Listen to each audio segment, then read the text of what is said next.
The U.S. is sending Ukraine a new military aid package worth $1 billion in a bid to help it with its counteroffensive. NATO Secretary General Jens Stoltenberg says that the debris of a suspected Russian drone falling on Romanian territory shows the increased risk of escalation with Moscow. A symbolic dinner for U.S. Secretary of State Antony Blinken. A burger and fries in an American fast food restaurant in the heart of Kyiv. That never happened to me. So. It comes as Washington announces a new $1 billion package for Ukraine, including military and civilian assistance to help its counteroffensive. And for the first time, it's also planning to send the war-battered nation $175 million worth of depleted uranium anti-tank shells. Just yesterday, we saw the bombing of a market. 17 people or more killed, many others injured. A market. For what? This is what Ukrainians are living with every day.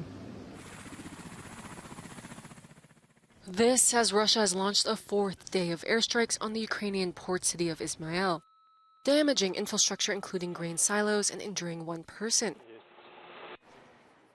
Across the border in Russia, officials say 5 drones were shot down over 3 regions, including one aimed at Moscow, but it was shot down southeast of the city without causing any damage or injuries. Meanwhile, Kyiv has appointed a new defense minister, 41-year-old Rustem Umerov, on Thursday. He is tasked with making sure that Ukraine's military meets NATO standards, expanding international partnerships, and tackling corruption in the country, a problem that brought down his predecessor. За таку надану довіру. Україна поверне своє.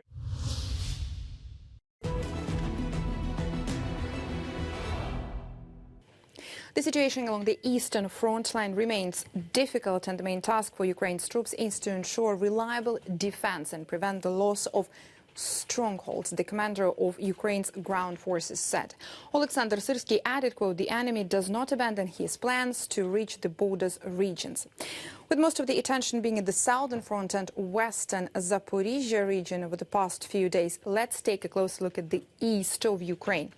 Ukrainian forces conducted offensive operations near Bakhmut and reportedly advanced here in this area over the past few days. The Ukrainian General Staff reported that Ukrainian forces achieved partial success in the Bakhmut direction and pushed Russian forces out of positions south of Bakhmut. Ukrainian Ground Forces commander stated that Ukrainian forces are gradually retaking positions in this area. Russian mill bloggers claim that Ukrainian forces advanced in Klishivka. It's this area here, about 6 kilometers southwest of Bakhmut, in the past 3 days, and that Ukrainian forces currently control half of the settlement of Klishivka. Other Russian sources claimed on the 6th of September that meeting engagements and positional battles are ongoing near Klishivka. The Institute for the Study of War says Ukrainian and Russian sources report the Russian defense industrial base faces growing challenges in replacing basic supplies, in addition to known challenges in rebuilding its stocks of precision weapons. A nationwide manhunt is underway in the UK as officials search for a British soldier awaiting trial on terror-related charges. 21-year-old Daniel Abed Khalif went missing early on Wednesday. He's accused of planting fake bombs at a military base and of violating Britain's Official Secrets Act. Border guards have increased security at the country's airports and ports, causing delays and long lines. Officials have not said how Khalif escaped detention, but the Metropolitan Police have warned anyone who may see him to not approach him in public. NATO's Secretary General says the debris of a suspected Russian drone falling on Romanian territory shows the risk of incidents and accidents at the military alliance's border. Speaking at the European Parliament on Thursday, Jens Stoltenberg says he does not believe it was an intentional attack by Russia. The Romanian authorities have opened an investigation and notified NATO after the debris was found close to their border with Ukraine. We don't have any information indicating any intentional attack by Russia, and we are awaiting the outcome of the ongoing investigation. regardless of that outcome, what we have seen, of course, is a lot of fighting and also air attacks close to NATO borders. And we also had other incidents in Poland and elsewhere. And therefore, we have increased our vigilance. We are closely monitoring what's going on close to our borders. And we have also increased our presence in the eastern part of the alliance. But some MEPs are worried. This Romanian one says that NATO and his country's authorities must do more. I'm most worried by the fact that the authorities are apparently doing nothing. We want to see troops there. We want to hear the plans of NATO and Romanian authorities about what they're doing against those drones, because if it happened once or twice, for sure it can happen again. Jens Stoltenberg briefed MEPs on the latest European security developments and EU-NATO cooperation. One of the main questions was about Sweden's bid to join the military alliance. The ratification of it is currently blocked by Turkey and Hungary, but one MEP warned that Ankara should not use NATO expansion to blackmail Sweden. We have to keep our values. Turkey has to allow Sweden to join without any conditions, and that's something I asked Mr. Stoltenberg. I know he's doing his best to use his status and prestige to make it happen like that. The NATO Secretary-General also repeated his claim that Sweden will very soon be the military alliance's next member state.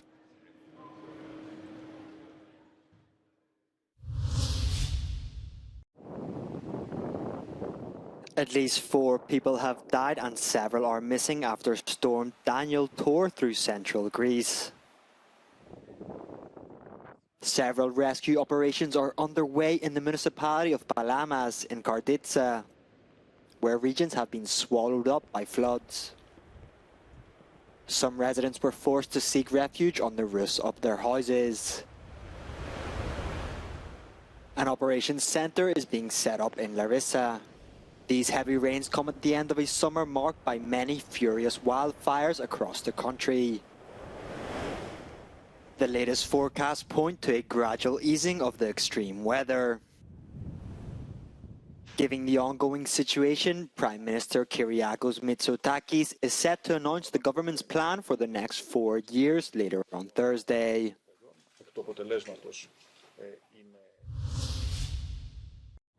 Antarctica is disappearing, and while the EU is still pushing to limit global warming and become climate neutral by 2050, at this rate sea ice will continue to melt slowly but surely for generations to come. That was a conclusion that the Potsdam Institute for Research made in its recently published Impact of Climate Change report. With record temperatures across much of the world this year, 2.7 million kilometres square of sea ice has been lost, and that's much more than experts expected. So that's about the same as 10 times the area of the United Kingdom. So this is a massive negative sea ice anomaly that we haven't really seen on this scale before within the period that we've monitored over the past 45 years. This dramatic loss of sea ice is causing catastrophic failures in the reproduction of local wildlife. The report says there are no visible signs of irreversible retreat yet, but we could reach the point of no return sooner rather than later. Now, unless we want to see a lot more of these things happening in the future, we've really got to get on with decarbonising. That won't solve the problem. Right? There will be adaptation that's absolutely needed. The complete collapse of the Antarctic could take hundreds or thousands of years, but would mean several metres of global sea rise for 10,000 years. A more intense warming in the future would further accelerate this process. While Pope Francis praised the great history of the Mongolian people during his historic trip to Ulaanbaatar over the Chinese border, that same history was being removed from bookstores. The authorities in China's Inner Mongolia Autonomous Region ordered the withdrawal of a 2004 book entitled General History of the Mongols, describing it as an example of historical nihilism. Beijing also prevented Chinese Catholics from going to the Pope in Mongolia. But the Pope sent messages of warm friendship towards Beijing. Some of the decisions by Beijing around making bishop appointments without consulting the Vatican. Of course, the arrangement is that Beijing, from what we understand the arrangement to be, is that Beijing is able to select candidates to be bishops, and the Pope ratifies them. The Catholic Church is increasingly present in Asia, in Hong Kong and in Taiwan, and both are areas which are observed with great attention by the USA. The Trump administration's criticism of the Vatican. With Biden, it's much calmer now, but I would say that there is definitely a difference in approach. You have to remember, the Pope does not see himself as the chaplain to the West. He is leading a global church. To this day, he was a wonderful The baby grand piano Queen frontman Freddie Mercury used to compose almost all of his greatest songs, including Bohemian Rhapsody, had been snapped up at auction in London. The piano went for almost €2 million and the manuscript for €1.5 million. A record 2,000 bidders from 61 countries registered to take part in the sale of thousands of Mercury memorabilia items. Some of the money will go to the Mercury Phoenix Trust and the Elton John AIDS Foundation, both aimed at fighting AIDS.